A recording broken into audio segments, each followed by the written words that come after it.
This is big news, man. We all thought maybe there's a very, very little chance that somehow Isak would go from Newcastle this summer. But then Ekitike, he goes to Liverpool. They were after Isak, and you think, well, okay, that's a striker that Newcastle wanted, Liverpool wanted, Liverpool got. So Newcastle keep their striker Isak, and they're in the Champions League now, back in Europe. Prestigious, but no bomba from Big Orny himself. He wants to go.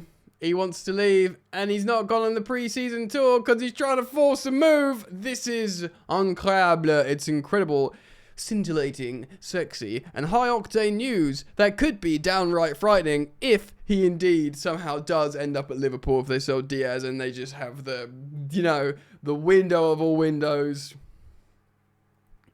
It's curtains for us, man. Welcome back to Football Yannick. Second upload of the day. Daily upload here on the good ship Football Yan. Nick. Thank you as always for your continued support. Road to 20,000 subscribers here on the channel. So thank you for that. Thank you for all of you who have continued to support me. And you're jumping on for the ride, man. You're almost welcome. So yeah, Ornstein wrote the following on The Athletic. Alexander Isak wants to leave Liverpool. Woo! I mean Newcastle United. I think there's a massive Freudian slip of me not wanting him to go to Liverpool.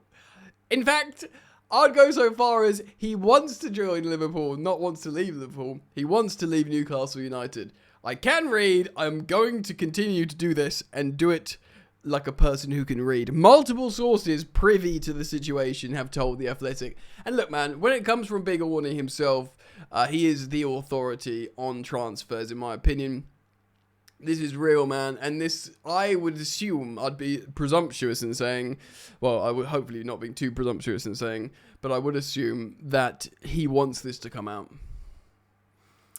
The Sweden international's absence from the Newcastle pre-season friendly at Celtic and the tour to Asia was the preference of the 25-year-old striker, although the club not confirmed this. Newcastle have been determined to retain Isak on an improved contract. His existing terms run till 2028, but are also exploring potential replacements in the case that he departs. The club insisted Isak was left behind because of a minor thigh problem, but sources, speaking anonymously as they were not authorized to do so publicly, it's just basically the sources to The Athletic, indicate the forward favoured being omitted due to his uncertain future. Of course, Eddie Howe said, I made the decision to leave him out for the moment because of the speculation. But now the truth comes out. No, I don't want to go. I don't want to stay here. Get me out. Get me out. I'm going to give you my thoughts a little bit more holistically when we finish this short article. It's not too long. Let's just go for it. There's an analysis about the Newcastle loss, the loss for Newcastle, which we don't necessarily need to read. Liverpool have previously communicated their interest in Isak and over a deal in the region of £120 million. What's that? 150 million euros for those of you who work in euros. Newcastle's stance has consistently been the player is not for sale. Until he is, of course. Both Newcastle and Liverpool were interested in Frankfurt forward Hugo Ekitike. Of course, he joined Liverpool, the young French striker. Isak has established himself as one of the most prolific forwards in European football, and only Liverpool's Salah scored more goals than him last season. He joined from Real Sociedad in August 2022 for a fee in the region of 60 million and has made 109 appearances. That's kind of gone under. He went for a lot of money. I forgot, or just never really paid enough attention at the time that how much money he went for. 60 million quid for Newcastle back then. Obviously, that was Saudi money vibes already. I think, yeah, must have been. But yeah, lots of P's. Last season, he scored 27 goals in all comps, including the one in the final to secure their first domestic trophy in 70 years. He's also made 52 appearances for Sweden and scoring 16 since his debut in 2017. So not the most elite. I wonder if, I don't know actually. Has Isak or Gyökeres got a better scoring rate for Sweden? I mean, they are very, very lucky. Let's just quickly read the bit about Newcastle perspective from Chris Wall. This felt like the direction of travel for a while, especially after the Celtic omission, being left out of the Celtic game. Yet if Isak is keen to explore opportunities away from Tyneside, then this really will strike like a hammer blow. Bang. Newcastle have been resolute from the boardroom through to Eddie Howe that Isak is not for sale. And that position remains, though it was always dependent on Isak's accepting that stance. That position remains, sorry. So, yeah. Should the striker really agitate to go, and there is a willing buyer able to cough up an eye-watering sum acceptable to Newcastle, then how absolute Newcastle's resolve is will finally be tested. I mean, if he's not turning up to... if he's doing a Victor Gyökeres, what are these Swedish strikers doing? Going on strike, eh? Regardless of whether Isak now stays, Howe will have a job getting on the Sweden international's head right that risks affecting the start of their campaign. Of course, at Celtic, Will Osula's persistent rawness was evident, while Sean Neve, the 18-year-old academy graduate, is the next out-and-out striker in line to playing. Of course, Callum Wilson's gone. So they missed out on Liam Delap. He went to Chelsea. They wanted him. Lots of teams wanted him. He was only £30 million. It was an excellent value signing. And, of course, more recently, Ugo Ekitike to Liverpool has been damaging, especially considering Newcastle are struggling to lure in their top attacking targets. A deal for Brentford's Johan Visser is yet to progress due to the 28-year-old's asking price, and is getting closer to the point where Newcastle may even need a second striker to arrive should the Isak situation develop. So they might need to buy 2 strikers.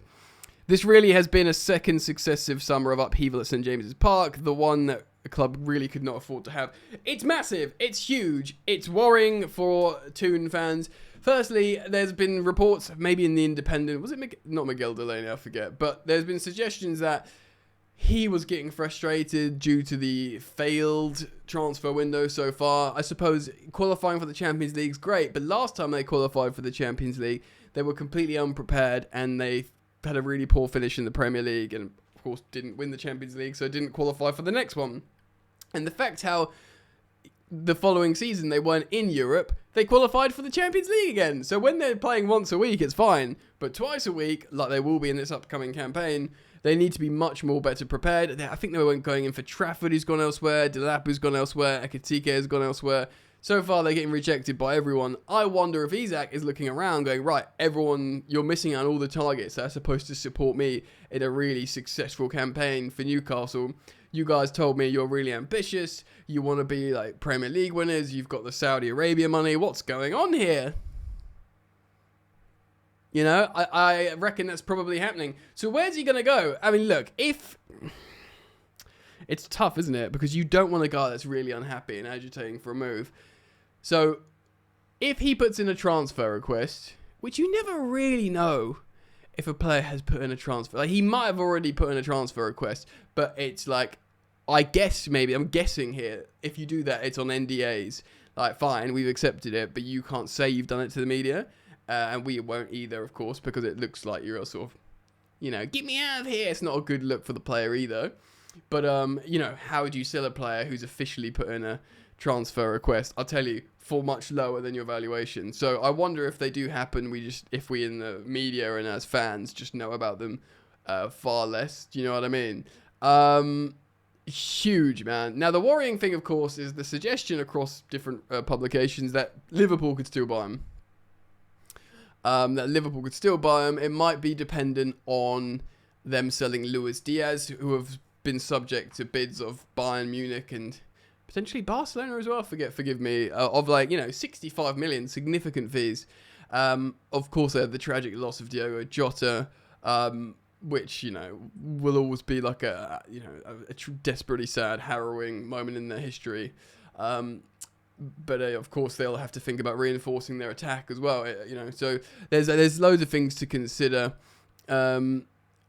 And yeah, man, I mean, as a rival fan, if Liverpool get Isak, it's curtains. And I'll tell you why. Because he'll pick up the goals of Salah. If Salah drops off a little bit, Salah is 32. Or how old is he, Mohamed Salah? He's 32, isn't he? He's 33! So Salah's 33, okay.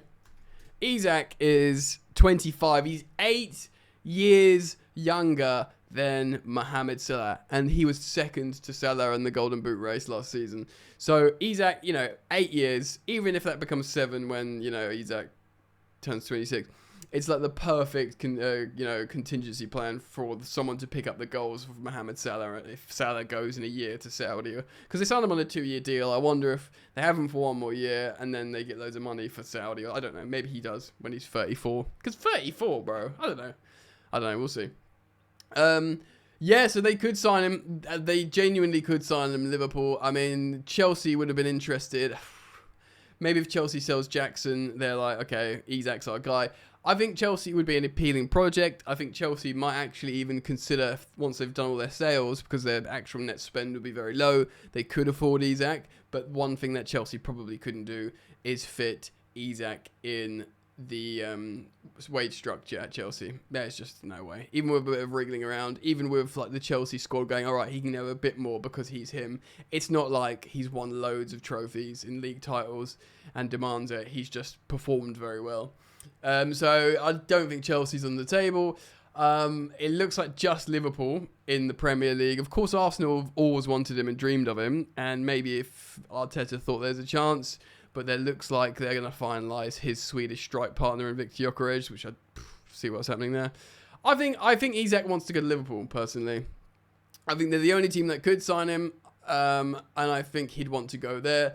I saw the Tifo young analyst Alex talk about Real Madrid, how Xabi Alonso wants to play with a conventional style number 9, not an Mbappe, and he would do well to sign Isak. And, really, he was speculating sell Vinny and Rodrigo and play, make loads of money for the Brazilians and play Mbappe on the left, Isak up top. And, I think Arda Güler did play on the right a little bit. I know he played inside as well. Barcelona would be desperate for him. He'd be perfect for Barcelona, but they're broke. They can't register players. They couldn't. They're only getting Rashford because he's on a loan. He'd be the perfect guy to succeed Lewandowski at Barcelona. And of course, you've got Bayern Munich. I'm assuming he speaks German from his time in the Bundesliga. Isak, and Kane can't be relied upon as much as he used to, and he's got to be 7 years younger than Kane. But I fear it's gonna be Liverpool, guys. What do you think? Does he push for a move? Does he refuse to go on all pre-season? Does he go on strike? Massive news. Let me know what you think. Comment down below. Thank you for joining me. Thank you for liking and subscribing to this channel, Football Yannick, where there's daily content, of course. I hope to see you back very soon. Take care of yourselves. Peace.